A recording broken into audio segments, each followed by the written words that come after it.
Welcome to the Spirit Rock Music YouTube channel. Today I want to talk about Bob Dylan's song Isis. This is a song that really fascinates me. I came across it many years ago, and to be honest, at first it didn't really catch on with me so much. There were other Dylan songs that impressed me a lot more, and it was not until recently that I realized that Isis can be read as quite a profound description of a spiritual initiation process. So let's see if that point of view makes any sense here, and I'm really keen to hear your views on that. So Isis was released on Dylan's 1976 album Desire, which was very successful. It reached #1 on the Billboard Pop Albums chart, and it featured musicians who participated in the Rolling Thunder Revue tour the previous year. And like Oh Sister, that we might cover in another video sometime, Isis was also co-written by Jacques Levy. Dylan himself introduced the song as a song about marriage. I don't think we should rely too much on Dylan when it comes to interpreting his songs. I think he likes to keep us in the dark a little bit. Anyway, the narrator marries Isis, but he soon has to leave. Quote from the song, "I could not hold on to her very long." So the narrator quickly gets into an adventure with a dubious man, not knowing what it will be about. And rather than finding a treasure, he buries his companion, who dies in the cold in an empty casket. And then he returns to reunite with Isis. So Dylan's song references ancient Egypt. Isis is the name of a goddess, and the place where the narrator's companion dies is the pyramids. So while there are certainly other valid interpretations, we look at how this setting may correspond to a contemporary spiritual approach. And to that end, we will view the three figures as aspects of one being. Well, so according to ancient Egyptian mythology, Isis' husband Osiris was killed by his brother Set, and the corpse was cut to pieces and scattered across the country.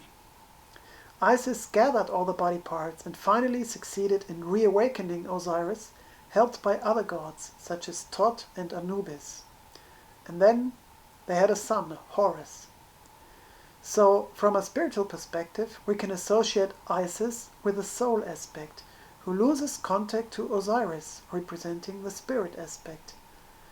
Her path culminates in reviving what was lost. We can associate marrying Isis with a human seeking to connect to the divine soul. So the narrator in the song says that he marries Isis on the 5th of May, but he can't hold on to her very long. So then he cuts off his hair and rides away to the wild unknown country.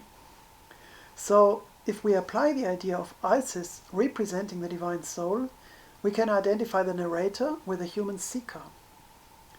He has become aware of his soul, but apparently he is not yet prepared for a lasting connection. So this may remind us of Parzival's quest for the Holy Grail. Parzival encounters it early on, but has to complete many adventures before being worthy to receive it. So the narrator comes to a high place of darkness and light. He sees a dividing line that runs through town. He hitches up his pony and goes to laundry to wash his clothes.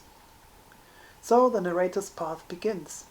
He has to make a clear decision whether he commits himself to the search for light, which also implies accepting all consequences, or whether he wants to remain in his dark state of being. Regarding the dividing line, we may also look at Leonard Cohen's song Different Sides, that we may make a video about sometime. So washing his clothes can be seen as a symbol for purifying his state of being, his thoughts, his will, his desires, and his aspirations.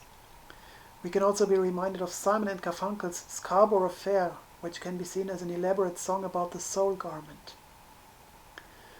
So next the narrator meets his strange companion. He says that he knew right away he was not ordinary. And both turn out to be men of very few words.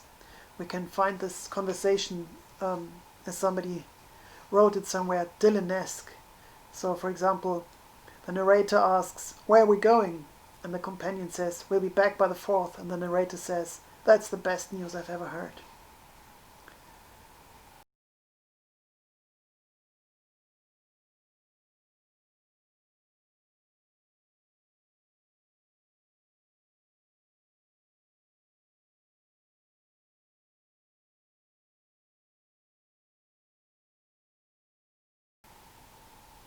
Overcoming oneself can be a very sobering experience. Typically, the seeker needs to break into unknown territory. Quote from the song "The Cold in the North." The prospect of a spiritual journey may evoke high expectations of finding treasures like initiation, wisdom, a life of freedom from earthly worries, and so on. So, in the song, the narrator says he was thinking about turquoise, gold, diamonds, and the world's biggest necklace. However, it is often a sobering experience. One has to gain self-knowledge, which includes taking a closer look at one's shortcomings, dark desires, and general unworthiness compared to the pureness of the divine soul. So as they ride through the canyons, through the devilish cold, as it says in the lyrics, the narrator thinks about Isis and how she was so disappointed of him because she thought that he was so reckless. So the canyons and the cold may symbolize aspects that have been kept in the subconscious for good reasons. It is the deep longing and the glimpse of light that he was granted by Isis that help the seeker to endure in these difficult conditions. So he remembers that Isis told him that one day they would meet up again and things would be different than the next time they got married. And now he just wishes he could hold on to her and be her friend. And he admits that he can't still remember all the things that she said. So now about the companion. We can see the companion as a personification of aspects which have to die.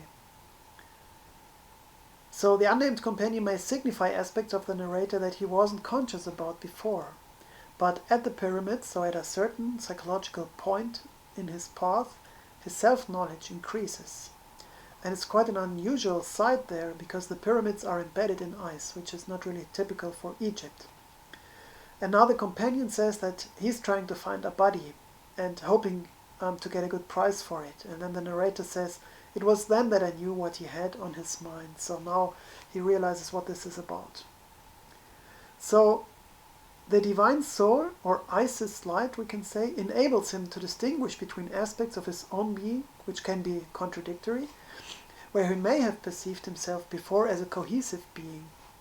So now a fundamental change is required. And interestingly, this does not imply a need to fight.